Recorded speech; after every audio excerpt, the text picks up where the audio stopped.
Right, so Jack. Hello, Sam. Now, we tend to criticise a certain TO quite a lot on this podcast, that TO being PGL, but I want to do something different this week. I want to Criticise defend somebody them. else. No, I don't want to criticise anyone, actually. I want to defend PGL. It's not like you at all. What's brought this No, about? it's not. So in the last week, you may have seen that PGL released their ticket prices for the Singapore Major. Did you see that? Oh, yes, they did. I did. Now, Not cheap, are they? Not cheap at all. don't get me wrong. There's some issues with it. I think it's kind of mental to only be selling single days, and also, not having a VIP option is certainly questionable. But as you said, they're expensive. I believe for the 4 days, because you have to buy a single ticket for each day, it comes out to about $1,000. I think. I think it was like nearly $800 if you got one for each day. Either way, it was more than the premium ticket for Cologne, which, as you'll remember, If we rewind to when those tickets came out, people were very angry about that. ESL got a lot of shit for it, and PGL have got some shit too. It's not that they haven't got some shit too, but like producer Charlie's brought up some of the replies, so let's take a look at some of them. Classic CS Twitter user Cresty saying $300 for general admission.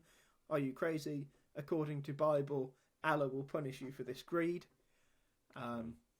Very Cresty tweet.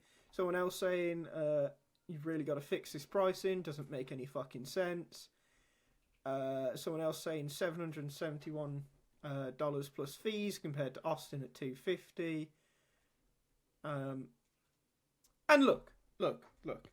This is expensive, right? But as I went over... Okay, yeah, it's $976, by the way, for those 4 days combined.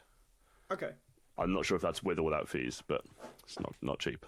But as I went over for months ago in the deep dive for Cologne, right, where we came to the conclusion the Cologne tickets, premium, quite a good price. You're paying not much more per day than the general admission tickets when you factor in the fact that you were getting 250 quid worth of merch and free drinks. Unlimited beer. Yeah. Yeah, unlimited beer, by the way, and the best seats in the house. Now, as I said, PGL doesn't have any of that. But another part of that article was saying that I'm a little bit confused on this. Sorry to cut you off, but like, no, it's fine. Is it going to be randomized seating, like just first come first serve? Because if I'm paying $1,000 and someone gets front row, but I get fucking nosebleeds, I'm not going to be happy. Don't get me wrong. I don't know the fucking stadium layout, but let's have a look. Indoor stadium. That's obviously a big problem as well. It's a small stadium. It's very small, actually. I thought it was big. No, because if it's going to be a PGL, I'm just going to send this photo to producer Charlie. This is when they did the TI in it as well. If they're going to do a 360 stage, which we expect from PGL, those stands aren't big. It's not a lot of space. Like, I think this is like E-League Boston sort of size. Okay, like, yeah, that's really definitely not that big. Okay. Access or Tauron comparable. So therefore, another reason as to why the cost is higher. But also, events are generally priced for the people who can actually go to the events, right? If you're a European and you can afford to go to Singapore for, let's say, 6 days for the major, you can also afford those tickets. Yeah. If you live in Singapore, then the GDP per capita of Singapore is like $95,000, which is the 7th highest in the world. PGL could realistically go far higher if they wanted to. They could, and also you got to remember, like, a lot of people complaining aren't even going to go to the event, right? Same as with the Cologne. Like, people are complaining just because they want to be outraged. But I do think that, like, without trying to sound too biased, Cologne will probably be the bigger / better event, right? I think that's obviously reasonable to assume. And obviously, it's a lot easier to get to for the majority of CS fans, considering the majority of CS fans are in Europe, which is, quite well connected. It's just, I think maybe they were like, oh, ESL have done this, let's fucking try it, right? Maybe it's the geographical region. I'm sure is a big indicator of why they can afford to do those prices, right? And like you said in the deep dive before, right? Like Krakow was actually more expensive in terms of like, you know, the ratio of your income than Cologne was, even though the ticket itself is cheaper. Just monetarily wise. So, I don't know, it's interesting, but I think this is the thing. Esports has been free forever. We all watch this shit for free. Like, again, no one's making you go to events, no one's making you do this shit. Like, if you want to go and spend the money to go, fair enough. You can still watch it for free at home. So, I don't... It's kind of a nothing argument to complain, I think. Yeah, so I just wanted to... And also, if TOs don't make money, they're going to disappear. Well, exactly. And I just wanted to defend PGL against that, because I actually think, you know, those ticket prices, based on everything I've said, are actually reasonable. But also, if you're going to criticise them, I hope you criticise them the same level as you criticise DSL. Because if not, it's going to become very clear the actual reason why you were criticising ESL. And it's nothing to do with the ticket prices. Should we roll the intro? Let's roll the intro.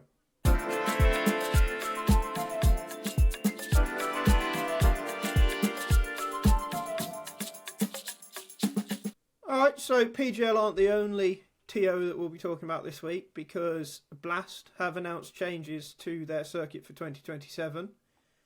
They're pretty good changes, honestly. They make a lot of sense, and considering it, there was rumours that teams were beginning to favour the PGL events. According to Casper. No, I was hearing stuff as well, but stuff that I shan't be saying here. But let's say the Tier 1 teams were starting to prefer the idea of doing more PGL events and Blast events. But Blast have responded.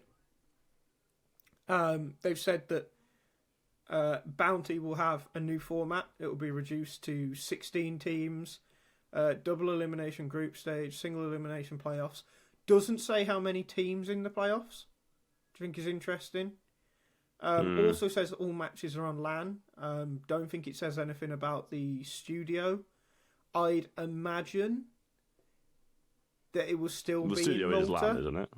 Yeah. Yeah. If they built that place. I imagine it'll still be in Malta, because, like with Pro League, that's probably a multi-year deal. Mm-hmm. It also says and they've also draft... built a studio, right? Well, exactly. It also says new draft and prize money mechanisms to be revealed soon, and that there'll be some qualifiers.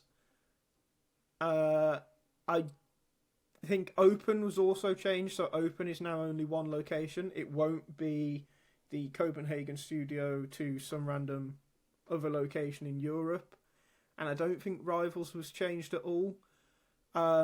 They've also agreed to give fees to orgs for accepting invites, and that they'll be putting more money into the overall player experience, so like probably nicer hotels and, I don't know, Uber Eats vouchers for the fatties. Brilliant. Let's just give the very rich players more money. Well, yeah. I'm a miserable bastard, aren't I, Fifthly? The number online's good. I like that change. Yeah. I mean, online CS needs to go from... In the actual press release, there's something that said, we're investing 10 million into our circuit. But actually it was like, we're upping it to 10 million from maybe it was 8.5 million. So it's actually only a 1.5 million increase, but they kind of angled it as if it was a just, interesting choice of words. Intentionally, obviously, but 1.8 in acceptance fees. So there's that much for teams just to say yes. I do think it's Is interesting. that allowed? Because under VRS? Well, it will be allowed, but how long will it be allowed for? It is the question. Because there's no way that Valve will be fond of this when they, get wind of it in 2028 after it's been a thing for a year. But I don't know. ESL has the club incentive, or whatever it's called, right? Or the club share program. Blast also has, because it has the frequent flyers. Frequent flyer, right? Uh-huh. Yeah. Which works the same way. It's just not directly an acceptance fee. It's just if you come to more events, you get more money from the rev share, right? Yeah. Like, I just think it's very, very interesting that they've made it very clear that it's an acceptance fee. It's also just interesting for the dynamic of the sort of tier 1 scene, right? That our 3 big TOs are kind of all actually fighting for. Well, I'd say 2 of them are fighting. Well, I really don't think ESL are fighting. They just need to not host an event in Atlanta. Sure. I mean, that's just DreamHack related, though, isn't it? But I do think it's not smart. Is one of these Blast events is in Rio next year. It is, yeah. Which is I believe curious. that's the only and one. Also, only one with a location announced is Rio. But also, right? yeah, like the one's classed as, one just said Shanghai, and the other one says Rio. But yeah, like so there's 4 more events there that aren't announced. But don't they have to announce them by this point? Is that not the rule? So, but at maybe least not. the visa region. Maybe not. Like, this is these rules, like, credit to PGL. Other than when they announced Krakow before they'd actually signed the venue deal. Hold that L. They are pretty spot on with when they announce shit, right? Like, they do seem to follow the rules to the letter. Like ESL Pro Tour 2026. Like, I'm just going to check that, but I'm pretty sure like that has at least the regions on it. Do you know what I mean? Guess for this year, yeah. I mean, it's got I am China. It's so like he's given you that much information, right? Even if it's not said the city. But 2027 it hasn't announced, at least on the website. It doesn't show anything. It shows you how long until the events and the event dates, but it doesn't actually tell you the location stuff. So I don't know. I need to check what those rules are, because I would like that to be the case across the board. But again, Valve would have to be involved to actually enforce these kind of things, right? Which historically hasn't been the case. No, they're not exactly great at doing that, or they do it too late. But yeah, I don't know. I think it's good changes. It'll be interesting to see how the teams respond to it, because so there's one thing I heard, and I'm going to be careful as to what I say. But it sounded like a lot of teams were very happy to forego Blast in 2027 in favour of PGL through something PGL did. And I've probably already said it anyway, because I generally don't care about this kind of thing. Was this the intent thing? Yeah. But I can't see that being a legally binding thing. No, it's not. So in which case the teams could just ignore it in favour of Blast. So also, we'll see, like, right? As a TO, this is the line you have to trot, right? It's like you actually can't piss off the teams.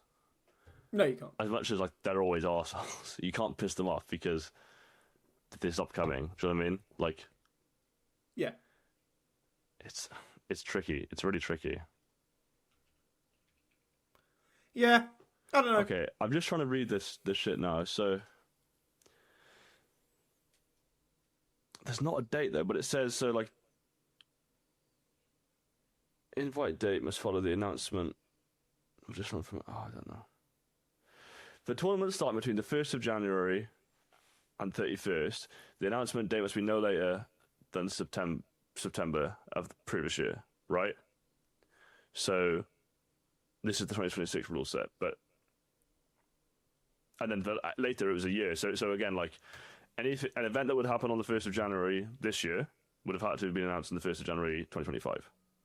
So at least a year in advance. So I guess they are allowed here to be vague, but like by March, for example, they'd have to announce at least the visa region, from my understanding. Yeah. I don't know. Maybe one of the VRS needs to explain it to me. But I mean, there's Blast Open at the end of the month, so it's likely that they'll announce it at the end of the month. Mm-hmm. I imagine they'll at least be announcing. Remind me, what's the hierarchy of Blast? Is Open the best? No, Rivals is the best. The Rivals shittest is World event. Finals. The shittest event of the lot is the best one. Open's the London one, right? Yeah. That was good, yeah. But Rivals is the 8-team old Blast format one. Just give everything needs to be Swiss, doesn't it? Really.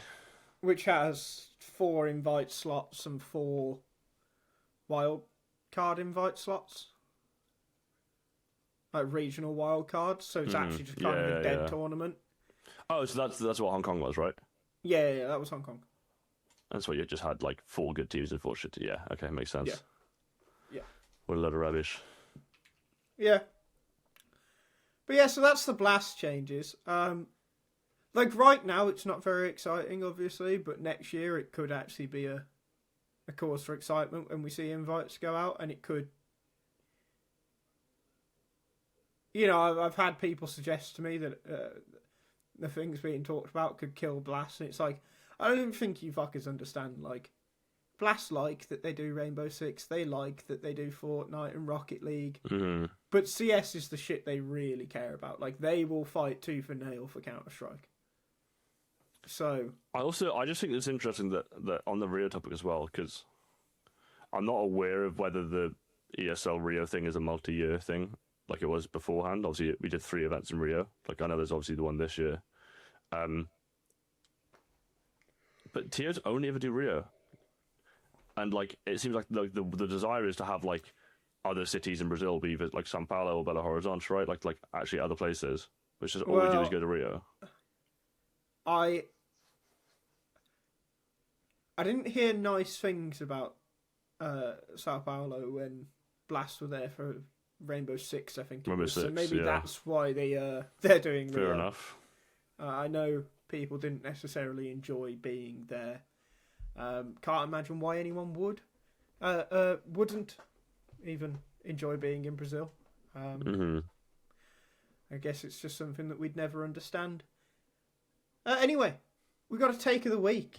Good. If we look at the take of the week, we do. Please. And it's quite a long one. But it's a comment on the recent episode of Flashbang Realities, which if you haven't watched, good show. Good show.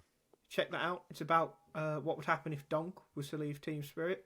But for once, there was actually an intelligent comment on the TLDR channel. On the TLDR channel. So I just wanted to shed some light on it because I enjoyed reading it. I shan't be responding to it because I don't respond to plebs. But yeah, I thought I'd shed some light. So I'll read it out to you and you can stop me at any point if you'd like, Jack.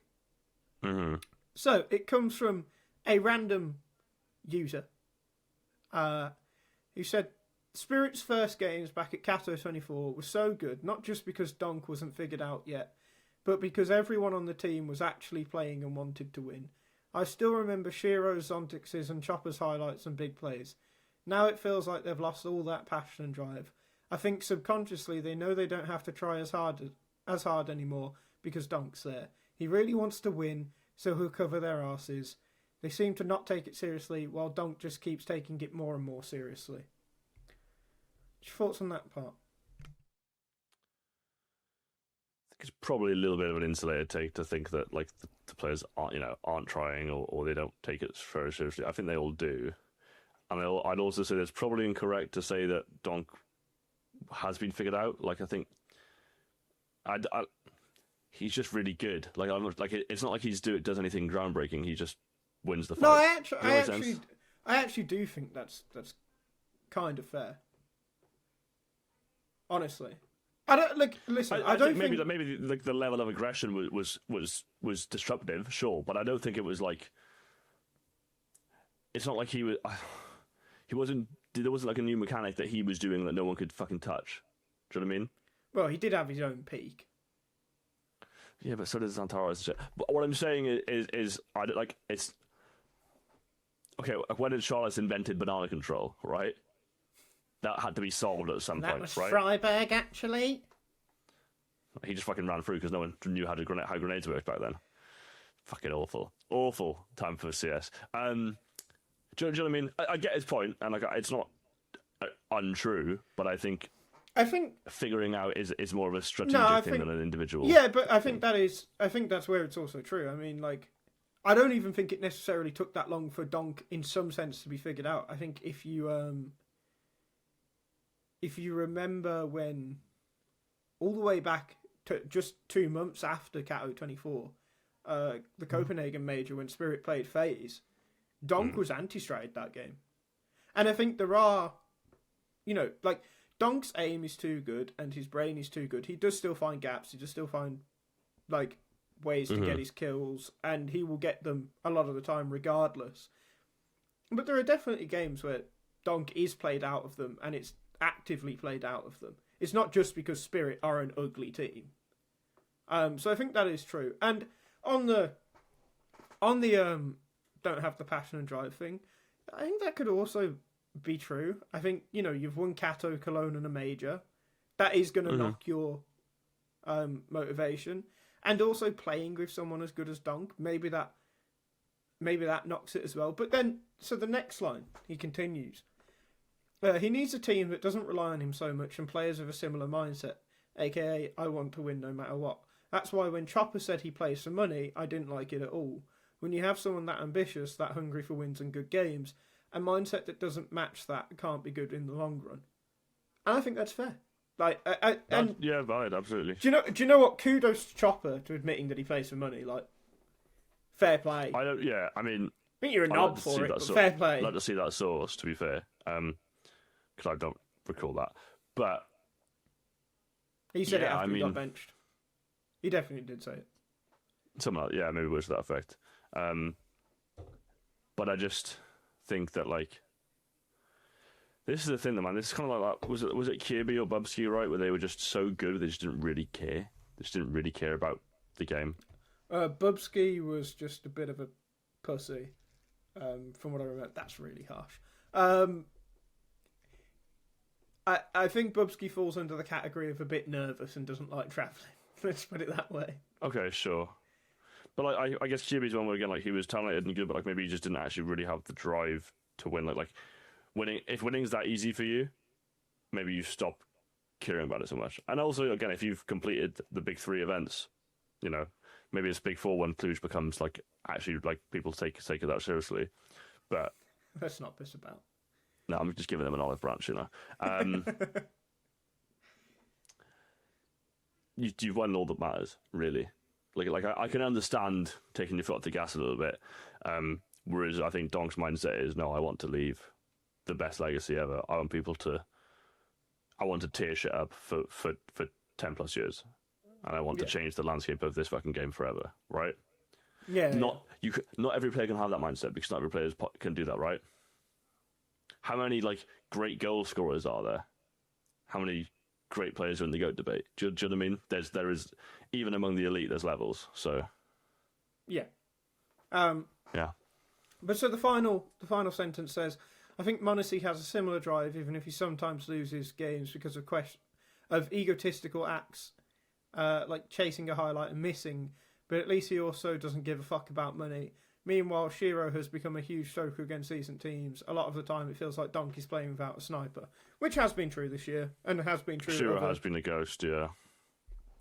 In other big games. Seem to remember he struggled quite a bit in the Shanghai final. Mm-hmm. I think. I mean, there was obviously the clip of him like being a pussy and Magic's like telling him to grow the fuck up or whatever the fuck it was.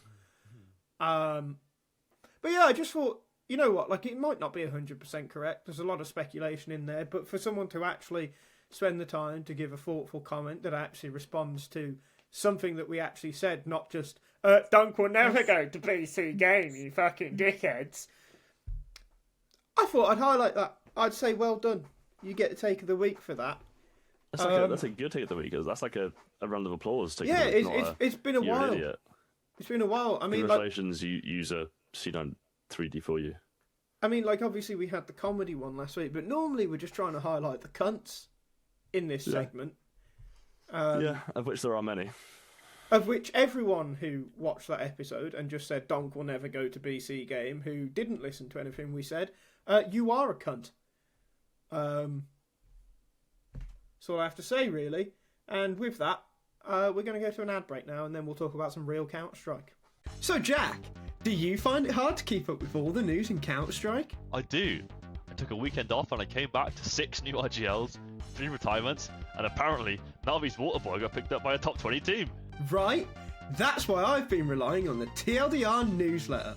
It's a bi-weekly email that keeps you up to speed on everything in the CS scene, without needing to scroll Reddit for 3 hours while questioning your life choices. Yeah, it's like if HLTV had a baby with your funniest friend who actually watches every game. You get quick hits of news, spicy roster moves, upcoming match schedules, and even some insider gossip. All killer, no filler. And let's be honest, some of these tournament formats, you need a guide just to figure out who's playing who. TLDR breaks it all down, so you actually know what the hell's going on. Plus, it's funny. Like, actually funny. It's like reading a group chat between smart CS fans who roast everything in sight, but still care deeply about the game. So if your brain's full, but your heart still beats for Counter-Strike, do yourself a favour. Sign up for the TLDR newsletter. It's free, fast, and guaranteed to make you smarter. Or at least sound smarter in Twitch chat. Check out the link down below and subscribe, because the only thing more tragic than missing a major upset is not even knowing it happened. TLDR. You don't have time to read everything, but you still want to sound like you did. Right, so that was a lovely ad featuring yours truly and the dashing gentleman who's either on my left or my right. I don't watch this shit. That's really nice of you. Yeah, you're welcome. Thank you. And for some reason, we're going to be talking about a Draculan event. That reason being 100 Thieves.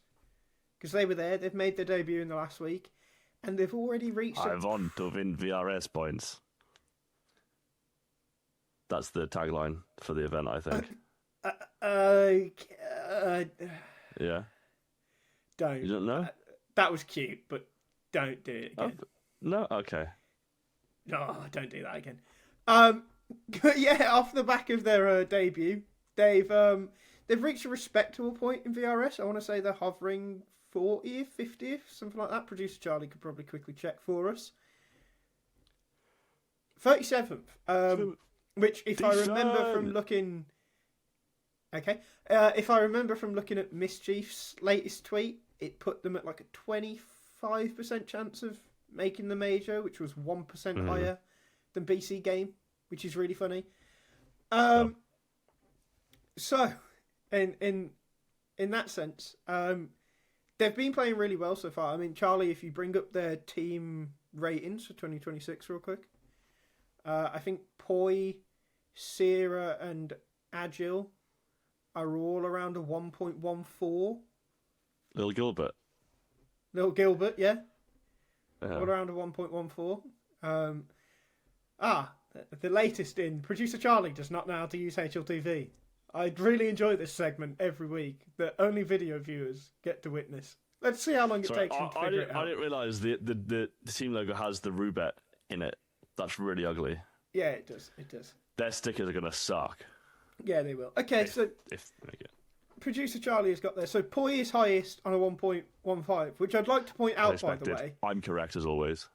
I'd like to point out, by the way, Poi has like a 1.0 T side rating and like a 1.3 CT side rating because he just gets fed to death on the T sides and just shits on people on CT sides.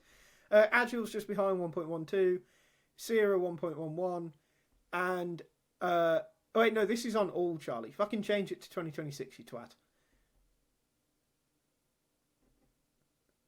Is it not? It's only 28 maps. Or is that all? Is that? No, I knew it was wrong because device. Yeah, so 1.14, 1.14, 1.13. Rain, respectable for an IGL at 1.02. And then we get to device. 1.0. Dead. Flat. 1. And... 1. Yeah, 1. So, I just wanted 0.92 on the... Oh no, 0.99 on the T side. T. Which means 1.01 on the CT side. Quick maths. Which, like... It's not great for your Europa to be the worst player on the team.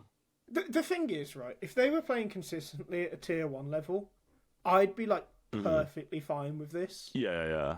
Honestly. But, Charlie, if you just go into the matches tab real quick. Like, let's just look at some of the names they've been playing. So Heroic and FlyQuest, fine. Eternal Fire, shit. Cyber Shock, Choke, whatever, shit. Apogee, shit. Mana, who the fuck? Aim Club, who the fuck? Ents, shit. Brute, who the fuck? Mana again, who the fuck? Bet Boom, fair enough. Nip, fair enough. Best, like, woeful. These are teams where, like, lately. Well, sure, but like these are teams where realistically you'd be hoping that in a lot of cases your AWPer is like just winning you games because it's at the level where AWPers do win games, and Device is like consistently on the lower end of their scoreboard, especially when they play I just don't think anyone should be surprised by that though. I mean, he is just like he was really falling off in his Astralis stint. I was going to say, obviously, Fuzzy joined Astralis to replace Device, right? But like his name was thrown around a lot. Maybe just by you and me, but I think within the community as well for him to be the 100 Thieves AWPer. And I do wonder what, like, you know, it's still too early to pass judgment, but like, I think they'd have won this game with him. Well, against an AWPerless Heroic, probably. AWPerless Youngstar is the future, and I just think he should stay on the team. He's awesome. AWPerless Heroic, where their AWPerless AWPer has top fragged this series by a comfortable margin. Just like to point that out. Youngster went 61 and 42. The next was Susp 48, 41, and Agile, who was 45 and 42. So, yeah, look, I mean, 100 Thieves being 37th already is like ridiculously impressive. From what I've seen, they're playing like nice enough CS. But like it's functionally like sound, yeah. Like it's not like a lot of these kind of tier 2 1.5 teams where it's just like, oh, she's our talented player. Yeah. Who just wins this game. Do you know what I mean? You can tell that someone with a lot of tier 1 experience is behind this, or multiple people. But this is the thing when it comes to Device, where it's like, I mean, just look at his, like, just go back, Charlie. Just look at his HLTV page there, for fuck's sake. Like, it must be so difficult where, because, you know, Sean Gares might be linked in as fuck now, but him and Messioso are pretty smart. Glaive's pretty smart. Those three will be knowing, like, there's a limit to how far you can go when you're can't go on like this. Because, like, once they start playing more good teams, that rating's only going to decrease. Well, this is the thing, right? Like, I'm sure when Smooya was playing in NA, he said in an interview, like, and he was like getting like 130s every game. He's like, yeah, no one flashes me here. Like, basic things that tier 1 teams do, they don't happen, right? And I'm sure there's better utility in tier 2 EU, obviously. But again, like, when teams are like fully isolating AWPers or flashing every angle you can be on, do you know what I mean? Yeah. And you're barely getting a one rating now. It's not looking good. But like, they have to realise this. But then, how long? Especially when 100 Thieves is a glorified clothing brand that cares a lot about reputation. How long do they fucking go with Device just because he's a 2-time major MVP with 17 other MVPs or whatever it is, and he's a 7-time top 20 player of the year or however many times, probably more than that, won countless trophies. Like, because I'm concerned it'll be longer than they should. Because personally, if I'm 100 Thieves, like, first time I get to a tier 1 event, if Device doesn't cut it, I'm already looking. Like, I'll give him the benefit of the doubt of like, oh, maybe he'll just perform better against tier 1. Maybe tier 2's a little weird for him. But if he doesn't cut it there, like, I'm already looking for a replacement personally. Okay, so who? And that's not me being difficult. I'm curious who you'd pick. Well, it's not my job, mate, in the nicest way. Yeah. But like, it wasn't really my point. My point was more so that like, you look elsewhere. I mean, like, even brain dead Regali, for instance, like, yes, he's not a smart bloke, but he shoots hard. Like, I mean, I can't believe I'm fucking saying this, but Hades isn't exactly a bad player. At this level, he would be doing more for 100 Thieves than Devices. I mean, absolutely. Yeah, without a doubt. Like, if they get to a plateau pretty soon, Hades would be someone who would raise their ceiling. Grix is an obvious one, obviously, because he's, like, ridiculously good. But I feel like he'll be looking for more of a step up when he does change team. So there's going to be options around. I'm sure there's some other, like, Russian fucking 17-year-old that was born with an AWP for a hand. Like, there will be someone. Sorry. My point was more just, like, I just don't think Device actually should have too long of a... I think long of a leash is, like, the wrong terminology, but you know what I mean. Like, he shouldn't have too much leeway on how long he can be bad for. Well, if it's the thing, right? Like, the issue you see with, like, legacy players, I guess we'll call them, right, or players that are still really don't have a bit of history, is that they can kind of sometimes get away with being a bit shit because it's like a blockbuster signing or something. And Device like me on a shot, that is big news. Like, that is cool, right? But you've got to play the game properly, do you know what I mean? And I don't know if he's doing that all too well, with all due respect. If he's holding the team back, he's just he's not worth being kept around, and that's the unfortunate truth of it. But as soon as we were talking about is that a Thieves, glue factory? Is that where it needs to go? It might be a glue That's factory. still a thing. It really might be a glue factory. Mm-hmm. Perhaps he will be sent there soon. But as soon as we mentioned them being above 100 Thieves, above BC Games, sorry, I wanted to to ask you a question. So obviously, and this is promotion for the deep dive that will be going out tomorrow, or today actually, when this podcast goes out. So BC Game bought a core. Now it wasn't a smart core, combining Simple Electronic with 3 Portuguese players who were adequate on SAW. I will never say that was a smart purchase. I know you agree with that. I think we'd potentially be having a very different... Smart.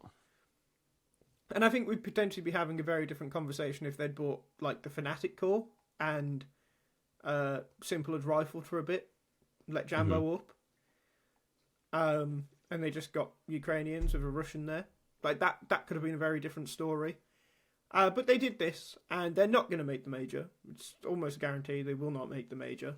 I think they have like a 24% chance. And let's be frank, they're not that great. But that core cost them. But that core cost them 2.5 million. 4 mil? 2.5. I believe. 100 Thieves spent considerably less, are now close to them in ranking after just 2 events.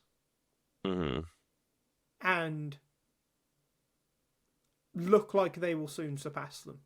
Like, I bet if they played each other tomorrow, 100 Thieves would win. Do you think that the difference... Producer Charlie has just asked how long before they can kick a player based on VRS rules. I believe based on when Degster was kicked from Falcons, it would be next month. But... who's going to want to join this fucking dumpster fire team? Well, also that. But I think it's a certain amount of matches. They're going to sign Chopper for the money. They're going to sign Chopper. Possibly. But anyway. My point was going to be, do you think that the failure of BC Game... Because there have been core purchases that have been successful. I mean, Heroic buying the Sangao core worked well for them. Falcons buying the Heroic core worked well for them. But Twice. On the flip side, Falcons buying the Ents core did not work well for them. Yeah. So, my point is, do you think 100 Thieves, and even teams like NIP and Paravision proving that you can go from 0 to 100 with a freshly built roster, do you think that this will change future plans for any other org looking to come into the scene? I think definitely, and I think realistically, the time spent on a core, let's call it a core team, coming together and figuring their shit out to then be a contender is the same time, really, to build a team with correct role balance, good players in the roles, like build an actual squad from scratch, and then put them through the tournaments. Granted, it's higher risk they have to win, and in the economy where basically make the major or go bankrupt is basically how half these orgs operate. It's very difficult. But I will say that to create like an actual good team that has longevity and a chance to, you know, win shit and not just show up to events, it's probably the way you do it, I think. From scratch. What? Not From scratch. Yeah. Yeah, I mean, I think it's also just a far personally, I more think compelling it's a story. difficult one. I care about this teams more as well. Well, I mean, yeah, from a personal standpoint, you want to see them build from scratch more. But I think, and it's something I said in the deep dive, it's really hard to tell. Because when you look at Falcons buying the Ents core and keeping Boros around because, you know, they wouldn't sign nerds for political reasons or because they I'm not sure what you mean by that. Because they wanted Boros to be the first Middle Eastern player to win a major. Like this type of stuff, like that's obviously not smart. Yeah. Obviously not. You've taken away a team's biggest star and just hoped that they can recreate it with someone who is brain dead. Mm-hmm. Let's change the mouse and settings mid-game. And that. But when you look at them buying the heroic core, well, you've took pieces that make sense. Took their IGL, you took their AWPer, you've took a great supportive element, and then you've thrown that into a stable enough player in Magisk and a genuine star in Nico. Like, it does make sense. Yeah, but again, like that's... You bought a core, but you've still kind of built from the scratch because you built with the roles in mind. Well, I don't really think the BC game system is that. No, of course. You don't need Utiris, because Electronic just loves to IGL, even though he's horrible at it. Yeah. Like, I don't know. It just doesn't make any sense. Like, Crazy's okay, like, and that's kind of it. I just think it's got to be so perfect to buy a core, to justify the money. And, or, like, you've got to have two stellar players lined up on the outside as well. Like, I think like it really, like if we look at the sort of top 20, like I think like were they the only core that made sense for anyone to buy? Are they even top 20 anymore? I don't fucking know. But I don't know if they are anymore. But I think they're also the only, unless Heroic are in the top 20, Foot, who can't be bought as a core. Like I think Heroic, Monty, Gamer Legion are probably the only cores. Unless someone, for whatever reason, just because they're at the bottom, went for, like, LNZ and Sani Klim, which is a whole different box of frogs, because you're only, like, spending money on 2 MIBR players. You're also spending money on a G2 player to buy that core, which is fucky in a different way. How many of these cores are actually, like, going to be purchasable? Because once you go a bit below that, you're not really fucking buying much anyway. Like, you'd be better off just signing this fucking Ill Will roster. Because I'm pretty sure that's an August. Right? That's an August team, isn't it? I think. I don't think Ill Will's a real org. They're not, no. I just don't think Dicha should be on the team ever again. But, you know. I don't think a lot of these players should be, but they've got themselves to 24th in the world, so maybe they should be if they're together. Isn't he a bit radar-y, allegedly? Yeah, he's shit. Or is that just like all the Balkan players? It's just kind of sus. I think it might be a bit of both. It might be a bit of both. But yeah, I think it's again like with the TO thing from earlier on. I think it will be very interesting because I do think more orgs are going to enter CS in the next year or two.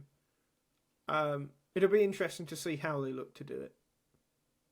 But it's like, you know, like how a team like Hot2 has like become like a, you know, kind of not a household name, but like, you know, we know who they are now, right? We know this roster.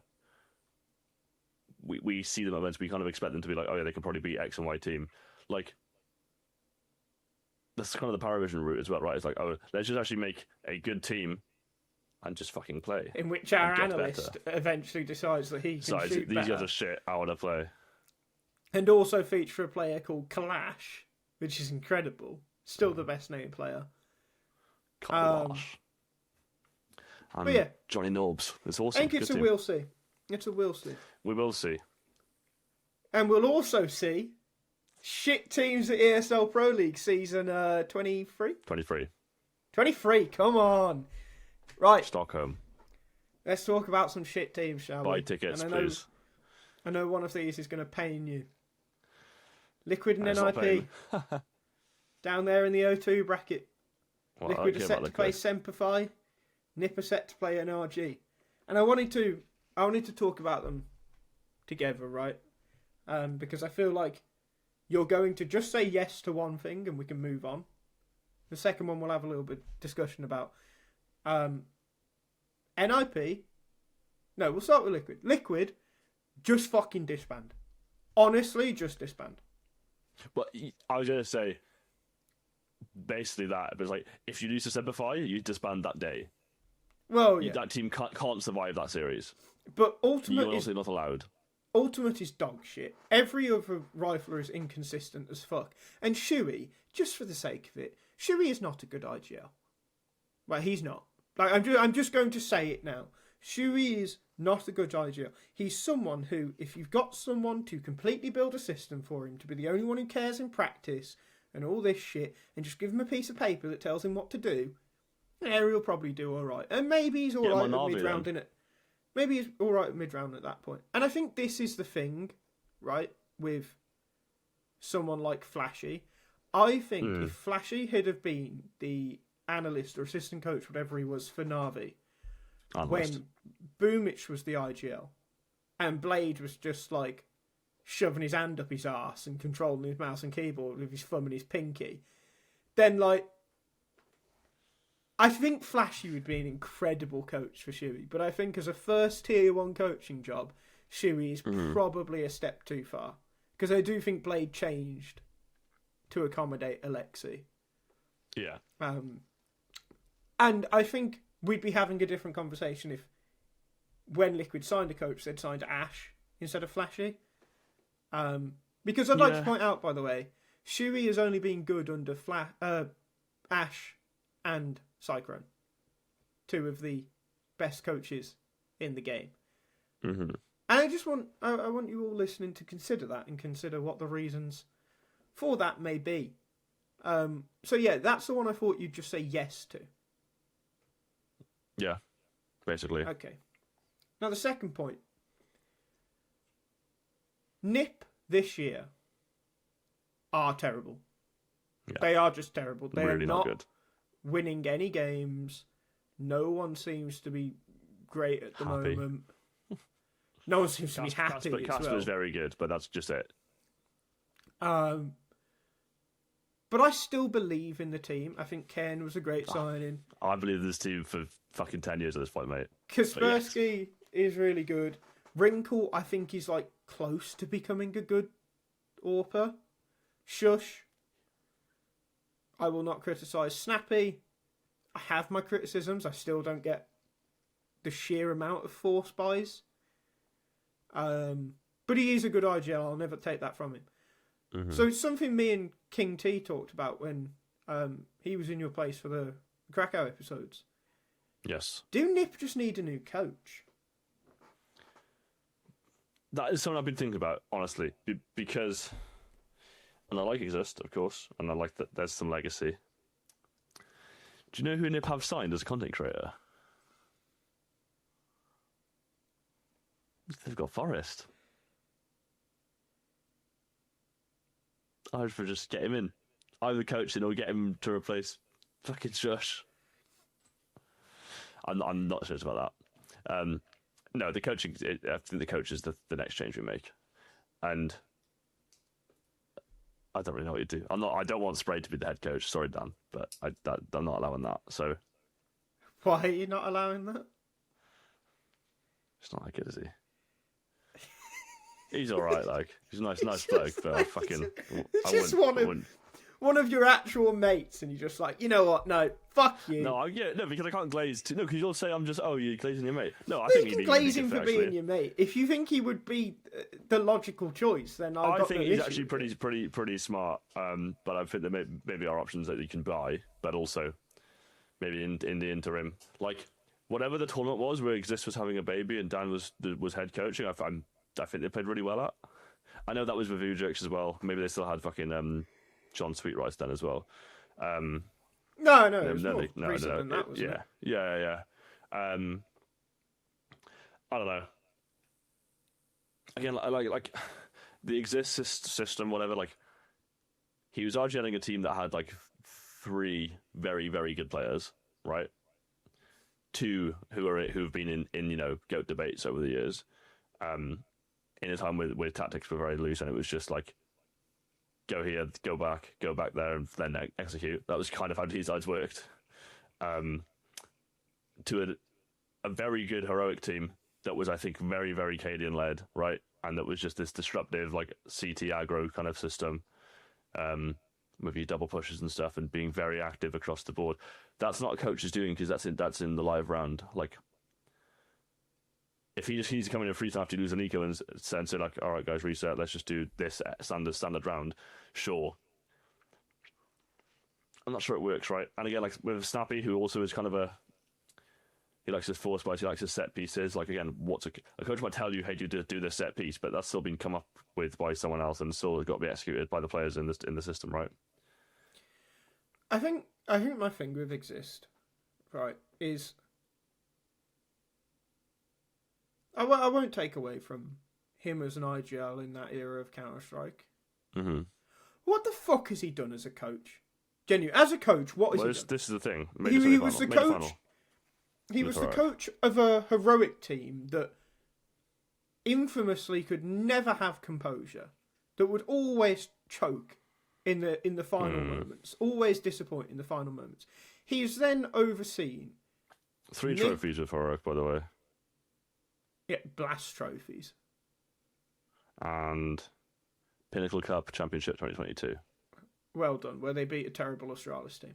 But so, other than that, he then oversaw, by trying to make NIP fully Swedish again, NIP at their absolute worst they've ever been. Oh, that was terrible. Just terrible. Horrendous. His idea, by the way, he wanted that. The worst they've ever been. He then accepts they have to go international, and credit to him, because I imagine he had some hand in it. A decent roster was put together, and over a year, I think they've improved it. Like I said, I still believe in this roster. But what do I see in Budapest? I see composure issues. I see players peaking when they don't have to. Like, if they literally just take their hands off their keyboard and mouse, they would have probably gone through another stage. So, I just think, like, what does he actually add? What does he achieve? Like, I just don't want to see him at NIP anymore. I want to see someone else do it, and I want to see what they can do then. Because if it doesn't work, then fine. It does seem like again, like the players make sense, right? The roles make sense. This should work, and it's not. So that's when, like, that is why I'm like questioning the coaching structure, right? Yeah, and if it doesn't work, then you have to make a change. Maybe you say that Cairn and Kaspersky hasn't worked out. You try someone else instead of Cairn. Or maybe you just say, like, Snappy, it's time, lad. You take him out the back and shoot him. Or just tell him to hang up the mouse and keyboard, whichever one you prefer. Okay. Like, it... But these O2 teams are both at a turning point where something needs to happen. Yeah. And I don't, like, Liquid's not fixable. Fucking send Flashy to NIP. Yeah, let's try Flashy. I don't hate it. I'm down for it. But this does bring me on to something producer Charlie found earlier, which is another Twitch comment. Which actually, at this point, I'd just like to say, Charlie, why the fuck do you have the fucking Twitch chat open when you're watching games? It's so strange. It's so strange. Don't unmute to defend yourself, because I don't actually care. I just wanted to abuse you for that. And Jack, if you wanted to pile on. Wanker. Yeah, sure. Okay. Do you do that? He's typing. Oh, he is. But I'm finding content. Sad He face. is helping us out. Good boy. Yeah. Go and take. We a love you, bath. producer Charlie. Go and take a bath with a toaster. Do you have it open, nice. Jack? I've not looked at Twitch chat in years. No. I consider that. I to also be like, watched on YouTube, but would you keep the chat open there? no, it's the first thing I No, close. it's like just digitally annoying. lobotomizing yourself. Yeah. But anyway, so there's one from Producer Charlie definitely watches a fucking Kai Sonata stream and he's just spamming dub in chat, isn't he? For sure. Producer Charlie has said he likes rage baiting himself, and trust me, as someone who's been Producer Charlie's friend for too many years at this point, no one rage baits himself like Producer Charlie does. Anyway, Soren's Corner. He left a message in the Twitch chat saying whoever loses between Nip and Liquid should be absorbed by the other team. Maybe between them they can make a good 5-man roster. And I'm going to say Twins something in the womb. I'm going to say something wild to this. But I think you might say I think you might say the same thing. So maybe it's not that wild. Speak. What's the best roster you can make out of these two teams? There's probably 4 of the Nip players at least. I think it's 5. I genuinely think it. I don't think there's a single. Sure, Elijah is probably better than Shush on paper. Only if you hate roles. But he's a fucking. If you hate the notion of roles and also the notion of having any positive mentality, and having hair on the team, which is important. It's just important, and it just you saying the thing about you absorb it and you just kill Liquid basically. Yeah, or just you you saying the thing about that's the move you do. Flashy on Nip was that's the move. That's the move. It's just Nip absorbs them. Oh, hang on. Fucking Producer Charlie wants to have an opinion. Snappy, Casper, What Wrinkle, the Nerds, fuck? Naf at the chips. I don't think Naf's had a positive rating in 3 years. Brother, Naf is not better than Shush. Naf is not better than Shush. I can kind of allow Nerds being there, even though he's been wank for a while. I can kind of have that. But Naf being better than Shush. This is why you're the producer, bruv. This is why you're the producer. I think at some point we will let you speak on this podcast. We will be nice. We'll have you Special as a guest. edition. Yeah, we'll do that soon. But fucking hell, bro. Fucking hell. You get some better opinions between now and then, please. Right, another team that fucking stinks, NRG. And I'm willing to give them the benefit of the doubt. They were pretty alright in Krakow, so it's a bit of a shame. This is the thing. I'm willing to give them the benefit of the doubt because they've just brought in Grim. But I did want to highlight. Now, OC? do you remember, going back to Krakow, how good OC was? Yeah, that was what I say. He was farming games for them, so... OC right now, after 4 maps in Pro League, is 0.94. That is a drastic difference. Yeah. He's not the lowest rated on the team. Not Lamb, in fact, question mark? Does that affect it? In fact, I believe he's the highest. Bro is 0.93, Sonic is 0.91, Grim is 0.9. So I imagine Nitro is below all of those. 0.8, yeah. But yeah. Everyone was getting excited over NRG, and it's just okay. They look all right, but when a lot of this is powered by... I like the idea of the team, but they're just...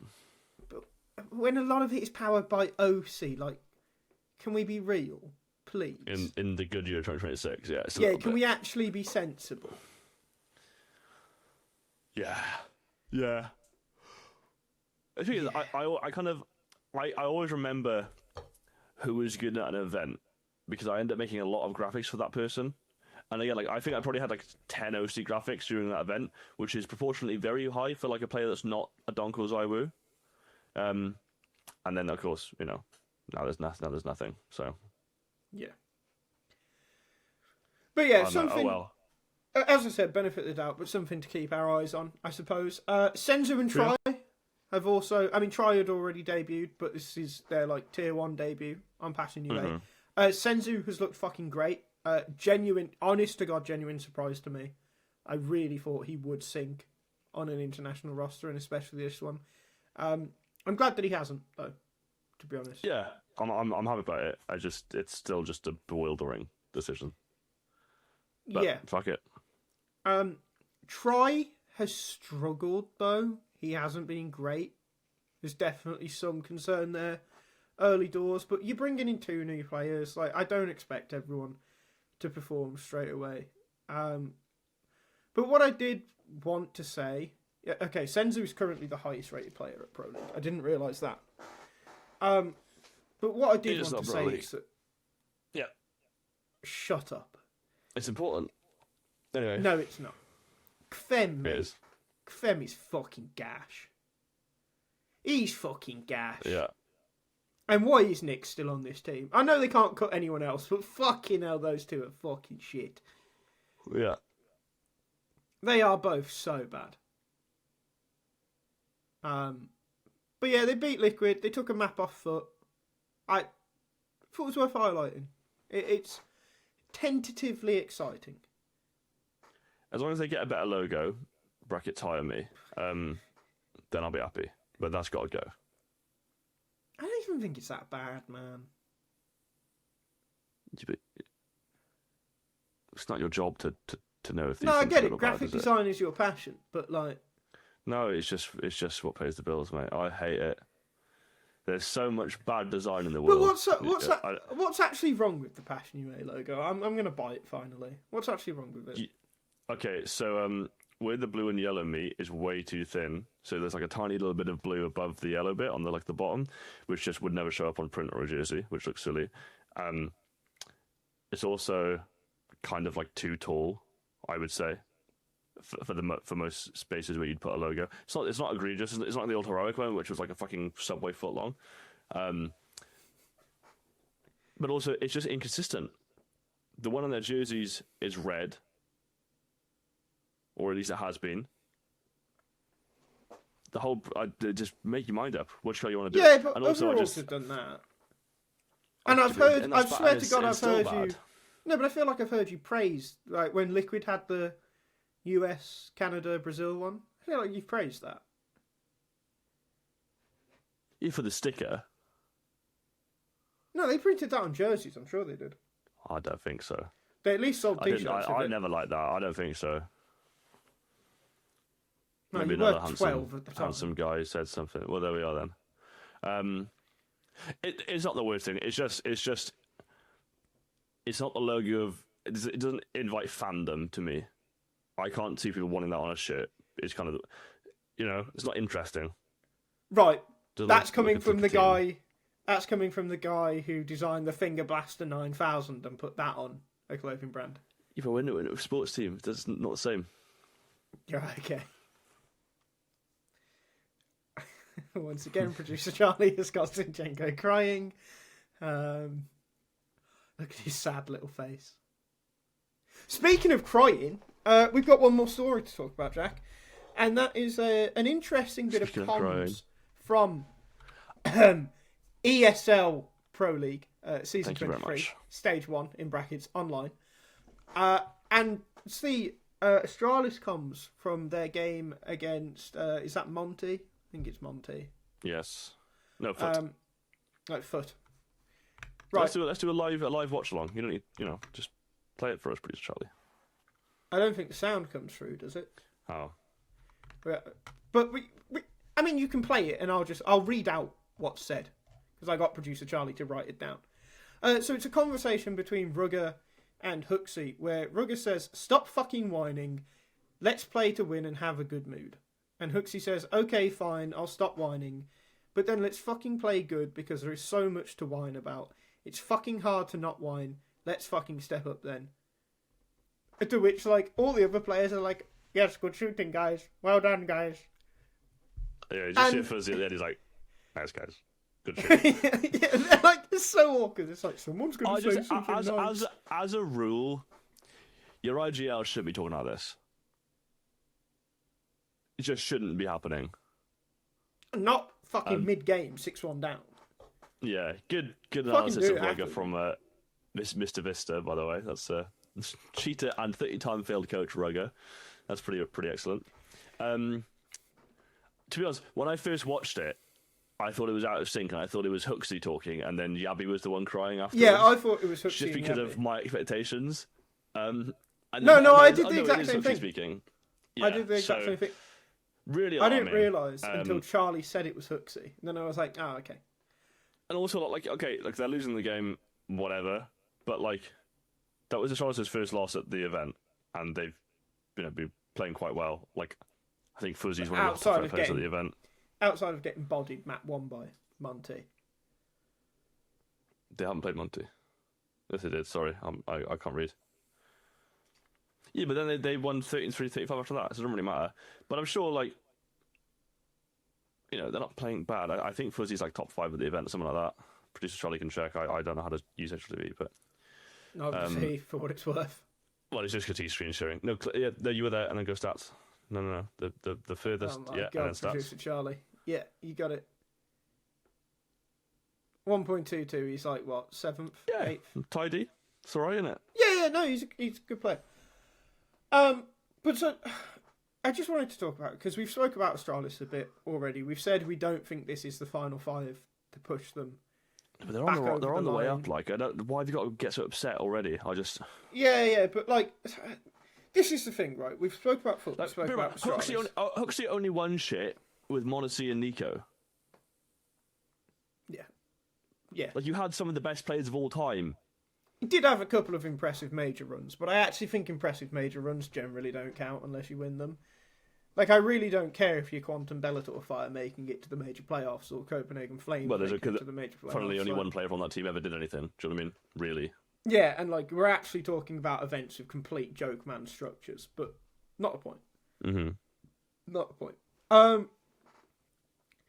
But so you've got Foot and Astralis, which I think the fact that it came in this game makes it more interesting because they're two teams that to me are on the cusp of like, if there is an 8-team playoff, it wouldn't surprise me if they're both in the 2-2 bracket every time. Mm-hmm. And if there is a 6-team playoff, maybe one or two events in a year they're both like creeping in. Yeah. But I would put Foot ahead of Astralis, and we've said like Foot with a better AWPer are great. Astralis, like if they maybe make one more change, then good. And I'm not saying that coaches and IGLs don't often have disagreements, but to me, like, this disagreement that's a bad sign. It's not the type of disagreement you want people to be having, surely. Also, like, what was it, round 7, round 6? Shut the fuck up. Play the game. Talk about this after. So, are you on Rugger's side good here, or? Yeah, absolutely. Okay. Stop whining. He shouldn't have to say that. He shouldn't have to. Huxley, you're a fucking professional player.